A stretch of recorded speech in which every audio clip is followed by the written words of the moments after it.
तारळीचे आणि इतर पाणी योजनांसाठी मी माझ्या काळात प्रयत्न केले. आमदार जयकुमार गोरे यांनीही 15 वर्षाच्या काळात सातत्यपूर्ण प्रयत्न केल्यामुळेच आता पाणी आलंय.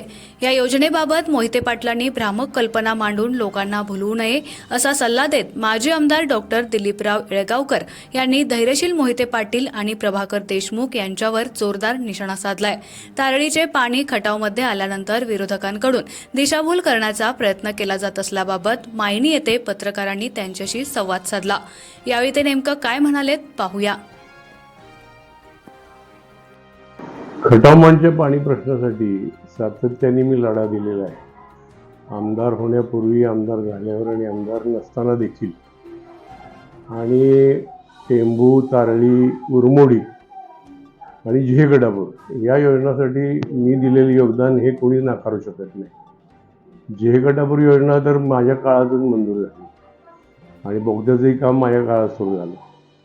टेंभूसाठी तर सातारा जिल्ह्यातल्या एकाही नेत्यानं त्यावेळी मला मदत केली नाही. किंबहुना या तालुक्याचे आमदार गुरुजी होते, त्यांनी या टेंभूचा कॅनॉल चितळीपासून एकदम माहुलीकडे वळला, हा वळू नये म्हणून कधीही प्रयत्न केले नाहीत. टेंभूचं पाणी वाटप हे 21 TMCचं पाणी वाटप 3 जिल्ह्याला होतं. समन्यायी तत्वानं तिन्ही जिल्ह्याला 7-7 TMC पाणी मिळालं पाहिजे होतं, परंतु सातारा जिल्ह्याला 0.1 TMC पाणी मिळालं. याच्याविरुद्ध मी हायकोर्टात गेलो. हायकोर्टने मला नंतर MWRRमध्ये जायला सांगितलं. तिथं आम्ही जिंकलो आणि खटाव तालुक्याला पाणी मिळवायचा आदेश MWRRने शासनाला दिला. याच्यानंतरचा पाठपुरावा हा आत्ताचे आमदार जयकुमार गोरे यांनी गेली 5-10 वर्ष सातत्याने केला. आणि त्यामुळे इतरांना हे पाणी आम्ही आणलं म्हणायचा अधिकारच नाही. खरं म्हणजे प्रभाकर देशमुख तर या प्रश्नावर नोकरी सोडल्यानंतर आले. नोकरीत असताना टेंभूची फाईल माझी, मी ज्यावेळी मायणी धरणामध्ये पाणी आणावं म्हणून शासनाने प्रस्ताव मागितला. आम्ही तो प्रस्ताव मदत पुनर्वसनकडून तयार केला होता. कलेक्टरनी 1 दिवसात माझी फाईल कमिशनर ऑफिसला पाठवली. आम्ही या भागात असलेल्या छावण्या, या भागातले टँकर याची सगळी माहिती त्यामध्ये दिलेली होती.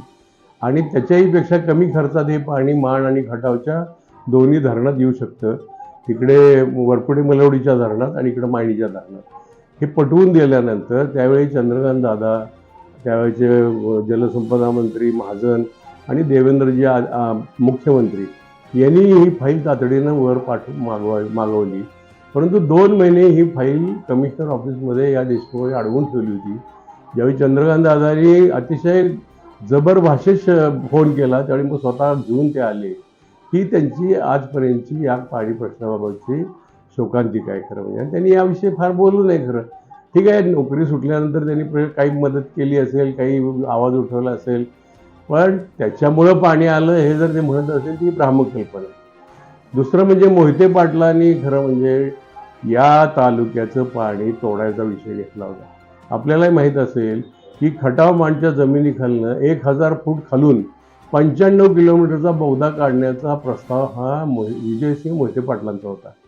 मी म्हसवडच्या सभेमध्ये त्यांच्या समोर शरद पवार साहेबांना सुनावलं होतं की साहेब, हा बोगदा जर आपण केला तर मी आत्मदहन करेन, मी कोर्टात जाईन आणि अजूनही माझी कोर्टात याचिका आहे. मग तुम्ही जर खटाव तालुक्यातलं वाहून जाणारं कृष्णेचं पाणी हे खटाव मानच्या जमिनीखालनं त्यावेळी नेणार होता 100 TMC. ते जर पाणी गेलं असतं तर उरमोडी झाली नसती, टेंभू झालं नसतं, झेगडापूर सुद्धा झालं नसतं, ताळी झाली नसती. ही वस्तुस्थिती आहे. मग अशा लोकांनी कशासाठी आमच्यामध्ये विघ्न आणावीत? ठीक आहे, त्यांनी आता खासदार झाले, त्यांनी प्रयत्न करावेत, आम्ही त्यांना साथ देऊ. आम्ही काही यामध्ये राजकारण आणणार नाही. परंतु आत्ता ताळीचं पाणी हे जयकुमार भाऊ मी स्वतः प्रयत्न करून आत्ता मागवलं. धरणात आत्ता पाणी भरपूर आहे. वाहून जाणारं पाणी हे आपल्या भागात आणून साठवावं आणि हे साठपे तयार करून पुढचा भाग चांगला करावा यासाठी आमचे प्रयत्न चालले. याला खरं म्हणजे त्यांनी खीळ घालायची किंवा दुसरं काहीतरी बोलायचं गरज नाही ना. तुम्ही करा, चांगलं काम करा, आम्ही तुम्हाला त्या बाबतीत कधी अडवणार नाही, उलट तुम्हाला सहकार्य करू. पाणी प्रश्नावर तर मी तर कुणाबरोबर सुद्धा यायला तयार आहे.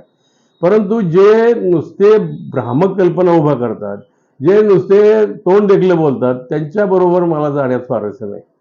माझे जयकुमार भाऊंचे संघर्ष होते नक्कीच होते. परंतु ज्यावेळी मला ते दिसून आलं की गेली 10 वर्ष हा मनुष्य पाण्यासाठी झटतोय, देवेंद्रजींना या मदत केली, देवेंद्रजींनी वाटेल त्या परिस्थितीमध्ये त्यांच्या सर्व योजनांना निधी दिला, मदत केली, व देवेंद्रजींनी दिलेले योगदान, जयकुमार भाऊंनी उठवलेला आवाज, यासाठी मी त्यांना यावेळी पूर्णपणे त्यांच्या पाठीशी आहे. आणि पाणी प्रश्नाबाबत हा मनुष्य रात्रंदिवस झटतोय हे मला पूर्ण पटलंय. आणि त्यामुळे इतरांनी यामध्ये विनाकारण काहीतरी काड्या टाकून आणि उगाच लोकांची भ्रामक कल्पना उभी करून, आता मला तर कळालं की त्यांनी गारुडी गारळेवाडीनं त्या तरसवाडीला पाणी दिलं. आता तिथं पाणी कसं येऊ शकतं? जर टेंभूची योजना तिकडची अजून सुरूच झाली नाही, तिकडं पाणी कसं येऊ शकतं? 2 दिवसापूर्वी मी गारुडीला गेलो, तिथल्या लोकांनी मला विचारलं, होती बातमी आली गारुडीला पाणी येणार. म्हटलं जाऊन विचारा त्या प्रभाकर देशमुखला, मोहिते पाटलांना, कुठनं येणार आणि कधी येणार आहे ते. म्हणजे अशा तऱ्हेच्या बातम्या देऊन लोकांना फसवणूक करायची आणि निवडणुकीचा हे साधायचं, हे बरोबर नाही. मी या बाबतीत खोटं बोलणारे कुणी असोत, मी शरद पवार सुद्धा ऐकवायला कमी केलं नाही. पडळच्या कारखान्यावर त्यांनी मला शब्द दिला होता की तुम्ही सगळे माझ्यावर या, मी स्वतः येतो आणि जयंत पाटलांच्याबरोबर मिटिंग लावतो. शरद पवार साहेबांनी 2.5 वर्षात कधीही मिटिंग लावली नाही. मी अनेक वेळा जयंत पाटलांना जाऊन भेटलो की तुम्ही पवार साहेबांना विचारा, आम्हाला शब्द दिलाय. जयंत पाटलांनी सुद्धा कधी लक्ष घातलं नाही. आणि ही माणसं जर आम्हाला खटावमांच्या बाबतीत सांगत असतील आम्ही पाणी दिलं, कसं दिलं मग तुम्ही? मला तर आता काय राजकारणामध्ये काही उभा राहणार नाही आणि त्यामुळे मला खोटं बोलायची गरज नाही, मला काही मतांची गरज नाही. पण तुमचे जे खोटारडेपण आहेत हे मी जग जाहीर करायला कधीही थांबणार नाही. आणि तुम्ही असं खोटं बोलून या तालुक्याची दिशाभूल करू नका. अतिशय या दोन्ही तालुक्यानं सोसलेलं आहे आणि त्यामुळे या तालुक्याला अशा तऱ्हेनं तुम्ही खोटे आश्वासनं देऊन तुम्ही प्रामाणिक प्रयत्न करा, आम्ही तुमच्यावर येतो. आम्ही पक्षभेद विसरू. आणि याच्या आधी मी विसरले, मी सर्वपक्षीय लढा दिलाय. शेतकरी संघटना माझ्यावर होती, RPI होतं, शिवसेना होती, काँग्रेस होतं, सगळे होते. मग तुम्हाला बरोबर यायला काय बिघडतंय? अरे आम्हाला बरोबर घ्यायला तुम्हाला काय बिघडतंय? हे बरोबर नाही. आणि म्हणून अशा तऱ्हेनं तुम्ही खोटं बोलून लोकांची दिशाभूल करू नका. या बाबतीत मी आवाज उठवायला कधीही कमी पडणार नाही आणि तुमचा खोटारडेपणा मी कायम जनतेसमोर आणणार. तुम्ही अशा तऱ्हेनं आम्हाला फसवू नका.